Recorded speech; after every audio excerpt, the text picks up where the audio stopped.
In a northeastern corner of Montana sits the small town of Froid. Rural and deeply conservative, it backed President Trump during every one of his White House runs. But earlier this year, when federal immigration agents detained one of the town's longtime residents, this tight-knit community pushed back. Here's Montana PBS's Matt Standal. Just 50 miles from the Canadian border, the town of Froid is home to less than 200 people. For more than a decade, Roberto Orozco Ramirez has been one of them. Roberto's our neighbor. He's a part of our community. Over the years, Roberto has come to mean a lot of things to a lot of people here. He's a local diesel mechanic, Little League coach, and father of 4 boys. Great businessman. He's my neighbor, been my neighbor next door for 11 years. But what residents of Froid didn't know until recently is that Roberto is also an undocumented immigrant who had been deported back in 2009. Up until 6 months ago, I didn't know Roberto was illegal. Neighbor Keith Nordland says Border Patrol vehicles started showing up around town in early January. We had 24 hours a day, 7 days a week. We had at least 2 Border Patrolmen in our town. Agents staked out Roberto's house and, according to his neighbors, even harassed Roberto's children. I personally don't believe that's right. Them 4 boys are American citizens. Roberto turned himself in on January 25th. The government charged him with illegal re-entry and immediately took him into detention, telling Montana PBS that this enforcement action represents a community safety priority. The beef is donated by a local rancher. Within days, Keith Nordland found himself organizing the biggest fundraiser this town had ever seen to help Roberto. More people showed up to the Froid Community Center than the town has residents. They shared a meal, they bid on hay and gravel and tools, raising thousands of dollars for Roberto's family. A separate legal fund raised thousands more. It's really hard seeing that now he's in jail. Roberto Orozco Jr. is Roberto's oldest son. He says his father fled cartel violence in Mexico as a teenager and came here to build a better life. It's incredible seeing such a hardworking man, I mean my dad, be in a situation like this. I just don't find it very fair.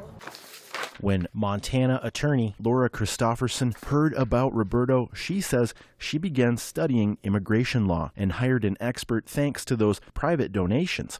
And what they found changed everything. What we believe is that even in 2009, at the time of his first deportation, he was not afforded due process, which means he was illegally removed. Christopherson says she found mistake after mistake in the way federal authorities handled Roberto's deportation, and says since January, ICE agents have repeatedly violated his rights.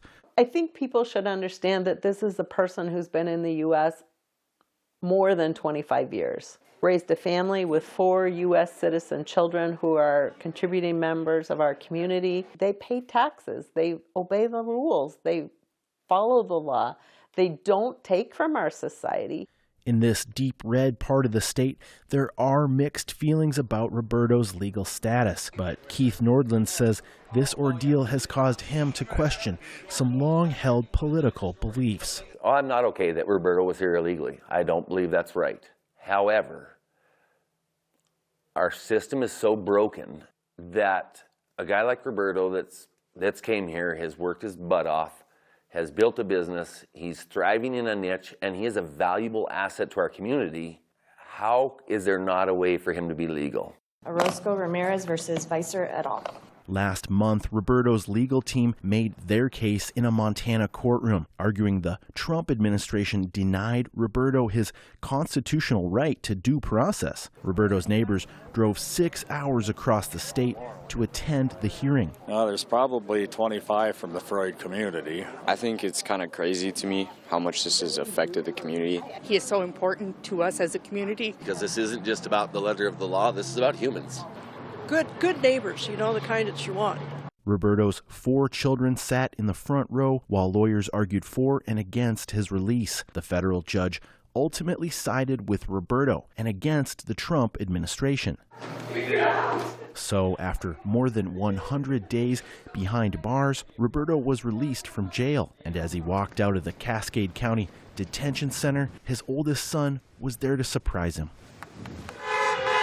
And when he finally made it back to Froid, Roberto's neighbors lined the streets, cheering him on as he made his way back to home.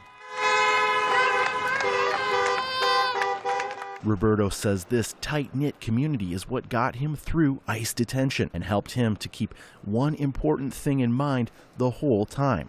Well, I think knowing that I wasn't alone or my family wasn't alone, you just keep me pushing and I mean, going through whatever just to get to this day.